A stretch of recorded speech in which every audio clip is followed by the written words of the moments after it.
Hello busy people, ఇలా ఆలు పచ్చిమిర్చి కర్రీ ఎప్పుడైనా ట్రై చేశారా? ఒకసారి ఇలా ట్రై చేయండి. టేస్ట్ అయితే అదిరిపోయిద్ది. స్పైస్ తినే వాళ్ళకైతే డెఫినెట్గా నచ్చుతుంది. మా ఇంట్లో అయితే చాలామంది ఫ్యాన్సే ఉన్నారు ఈ కర్రీకి. మరి ఎలా చేయాలో ప్రాసెస్ చెప్తాను, చూసేయండి. దానికోసం ఆలు తీసుకొని మంచిగా ఉడికించుకోండి. ఇవి ఉడికేలోపు మీ కారానికి తగ్గట్టు మిర్చి, 1 టేబుల్ స్పూన్ జీలకర్ర, 1 టేబుల్ స్పూన్ సాల్ట్, ఒక 3-4 వెల్లుల్లి రెబ్బలు వేసుకొని మరీ మెత్తగా కాకుండా ఇలా కోర్స్గా గ్రైండ్ చేసి పక్కకు పెట్టుకోండి. ఈలోపు మనకు ఆలు కూడా మంచిగా ఉడికిపోయింది కదా. ఇప్పుడు పీల్ తీసేసి సన్నగా కట్ చేసి ఆలు ముక్కలు కూడా పక్కకు తీసుకోండి. ఇప్పుడు స్టవ్ ఆన్ చేసి కడాయి పెట్టుకోండి.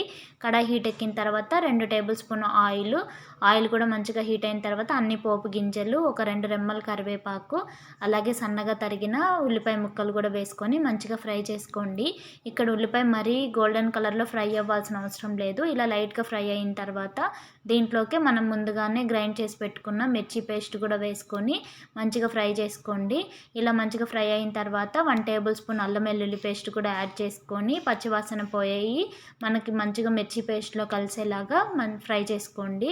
ఇక్కడ ఆల్రెడీ మిర్చి పేస్ట్లో మనం సాల్ట్ వేస్తున్నాం కాబట్టి సాల్ట్ ఏమి వేయవసరం లేదు. ఒక 1/2 టేబుల్ స్పూన్ పసుపు యాడ్ చేసుకుంటే సరిపోతుంది.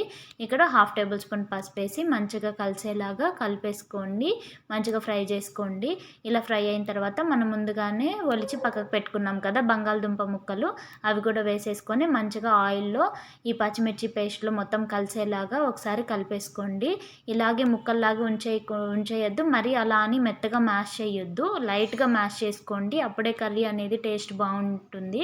ఇలా మంచిగా ఇలా లైట్గా ఒకసారి మ్యాష్ చేసిన తర్వాత ఫైనల్గా కొత్తిమీర చల్లుకొని సర్వ్ చేసుకున్నామంటే అన్నంలోకైనా, చపాతీలోకైనా, దోశలోకైనా, దేంట్లోకైనా టేస్ట్ అదిరిపోయిద్ది. మరి ఇలాంటి మరిన్ని రెసిపీస్ కోసం యూట్యూబ్ అయితే మన ఛానల్ని సబ్స్క్రైబ్ చేసుకోండి. ఇన్స్టాగ్రామ్ అయితే మన పేజ్ని ఫాలో అయిపోండి. ఇలాంటి మరిన్ని రెసిపీస్తో మీ ముందుంటాను. Thank you.